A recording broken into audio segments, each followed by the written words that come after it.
Posibleng lahar flow mula sa Mount Mayon at update sa volcanic activity ng Mount Canlaon. Ating alamin kasama si FIVOX Director Dr. Teresita Bacolcol. Dr. Bacolcol, magandang tanghali po. Yes, magandang tanghali po sa inyo. Doc, una po sa lahat, kumusta po ang epekto ng tuloy-tuloy na pag-ulan dahil sa shear line dito sa Bulkang Mayon?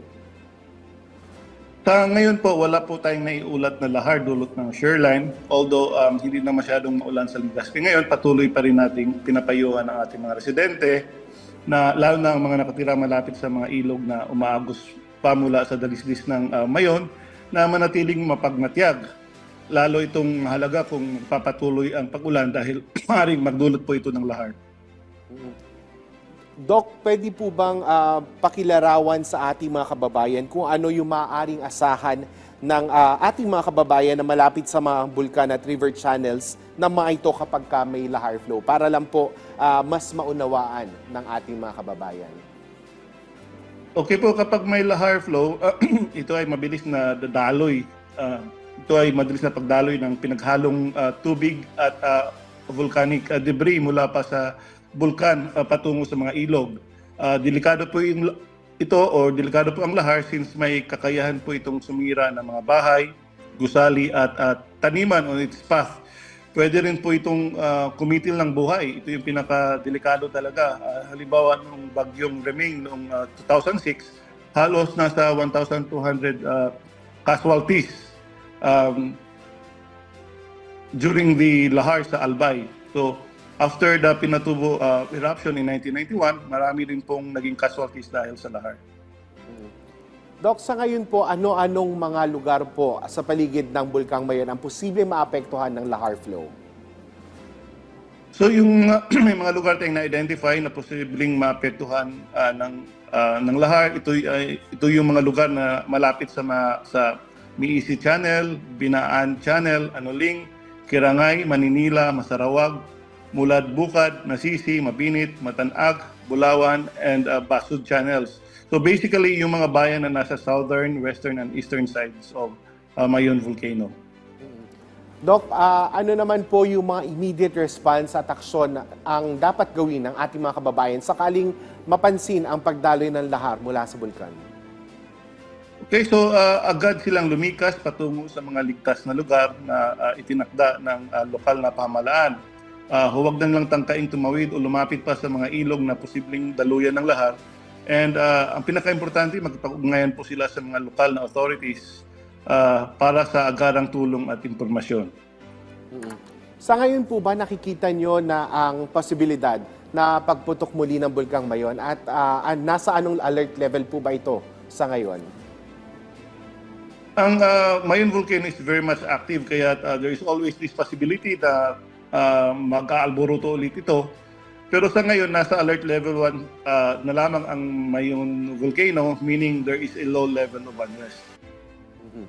Sa ibang usapin naman po, Dr. Bacolcol, kumustahin naman po natin yung aktibidad ng Bulkang Canlaon matapos ito magbuga ng dark ashes kamakailan.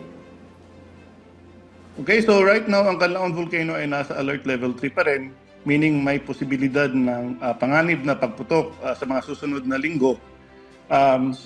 Sa mga nakalipas na for the last 24 hours, nakapagtala po tayo ng 20 volcanic earthquakes. And we were able to measure sulfur dioxide emission yesterday na umaabot ng 6,014 tons per day. These are all indications na, again, patuloy pa rin ang aktibidad ng bulkan and as I mentioned, nasa alert level 3 pa rin tayo. Hingi na rin po kami ng update sa offshore quakes o yung pagyanig sa Ilocos Sur. Tuloy-tuloy pa rin po ba ito o nabawasan na po ba? Nabawasan na po yung bilang ng mga lindol. Yung pinakamarami ay nung naitala between December 19 to 20. But for the past 24 hours, isang earthquake na lamang po ang naitala natin. So bagamat bumaba na ang bilang ng lindol, patuloy pa rin nating pinaalalahanan ng ang ating mga kababayan na maging alerto at handa sa anumang posibleng panganib ng lindol, hindi lamang sa Ilocos Sur, kundi pati na rin sa ibang bahagi ng bansa. Director, tanong po mula sa News 5 Desk. FIVOC says movement of entire Manila Trench segment could trigger magnitude 8.4 earthquake. May we have more details on this? Gaano po ito ka-concerning? Okay, so based on our modeling, Manila Trench is capable of generating a magnitude 8.4 earthquake. So if it does happen, it could also generate tsunami waves as high as 10 meters in some areas.